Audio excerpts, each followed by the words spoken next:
Our y equals x squared and y equals x cubed graphs are sketched here. We notice, and we know, and we can think of y in terms of the tables, that the yx cubed graph needs to be steeper at x equals 1 than the y equals x squared graph, because it has to go up to 8, where the x squared graph only has to go up to 4. Okay, that doesn't prove that it's steeper, but that indicates how we can understand at the level of this course that it is going to be steeper at this point.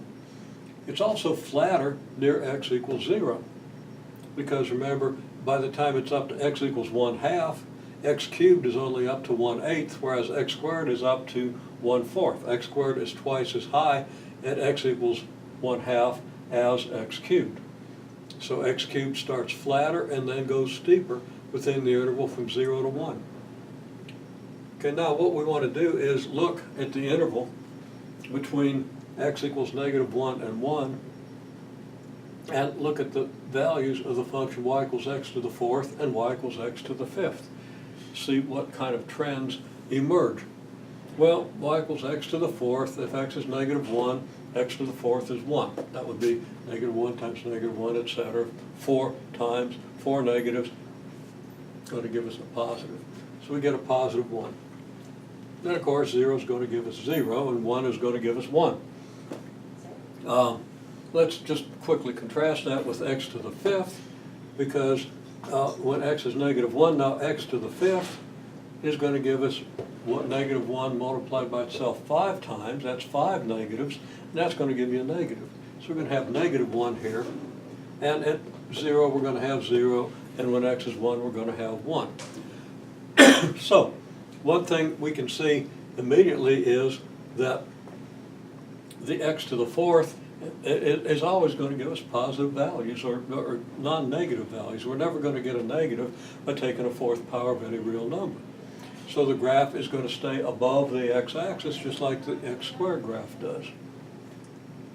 The graph of x to the 5th, on the other hand, if x is negative, the 5th power is going to be negative, because you multiply 5 negatives, you get a negative.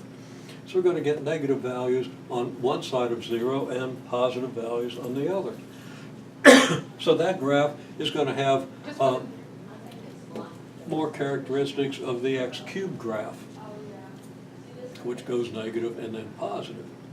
Okay, well, the other thing we want to look at is what happens when x is 1/2. If x is 1/2, the 4th power of 1/2 is, well, 1 over 2 times 2 times 2 times 2, 1 over 2 to the 4th, which is 1 over 16. And x to the 5th is going to be 1 over 32. You can work that out easily enough. Just 2 times 2 is 4, times 2 is 8, times 2 is 16, times 2 is 32. I almost said 64, thinking ahead. Okay, so here we have these tables. How does that translate into the graph of a function? Well, of course, I took a couple of steps here, but from the table, we get this point, this point, this point, and this point. Now I'm just looking at the graph between -1 and 1. X value is -1 to 1. So we can see, and actually we don't get this point. This would, yeah, doesn't line up exactly right, but that would be the point -1, 1, if this is the point 1, 1. Okay. So we can see that, we have the point 1, 1, the point -1, 1. This point is a reflection of this one. And actually, if we draw the curve for this point, and this point, it looks like this. Okay? And if we then reflect every point across the y-axis, every point of this across the y-axis, we get a point here. And those points are valid. And we write down, actually, our symmetry test, because what I'm talking about is a symmetry of this function.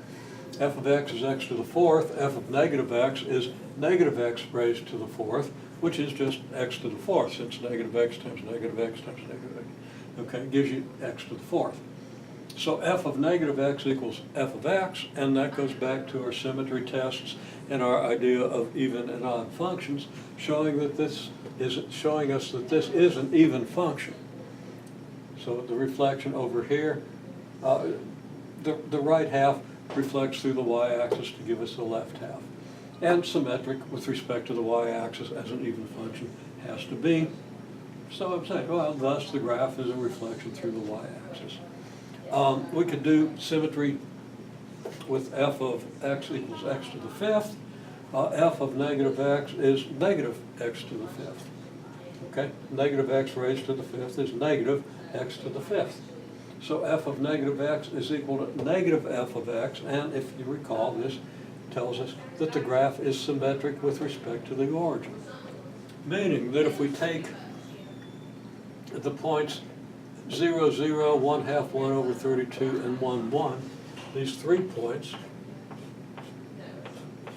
and sketch a graph where the graph looks like this, and then take a point on this graph and reflect it through the origin, meaning we take this point, we draw the line segment to the origin, then continue an equal distance along that line over here. This point will lie on the graph as well. And in particular, of course, the point 1, 1 and the point negative 1 are reflections of one another through the origins. So if this is negative 1, negative 1, this is 1, 1, we see the same thing. And it then follows that we could reflect this through the y-axis and turn it upside down, we're going to get this. And this is part of our graph, and that's what the graph of x to the fifth looks like. Now we do want to understand power functions at this level. And you can ignore this. This is calculus, actually it's multivariable calculus. Early integration of functions of two variables. Okay, but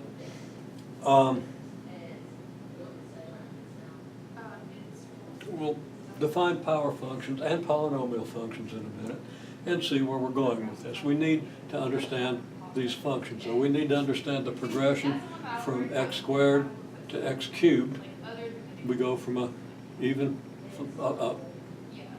function to an odd function, okay? Then to x to the fourth, very similar to x squared, at least between negative 1 and 1, except it's flatter in here and then steeper here. Then x to the fifth, which is even flatter in here and steeper, and also an odd function where we have a symmetry with respect to the origin. The progression is going to continue. Even powers are going to look like this, but they're going to be steeper here and flatter here as we go to higher and higher even powers. And odd powers are going to look a lot like this, but with every new odd power, it gets flatter and steeper. Flatter near the origin, or at least for a good ways along the interval from negative 1 to 1, and then steeper when we get near the point 1, 1 or negative 1, negative 1. Okay. So we'll define power functions next.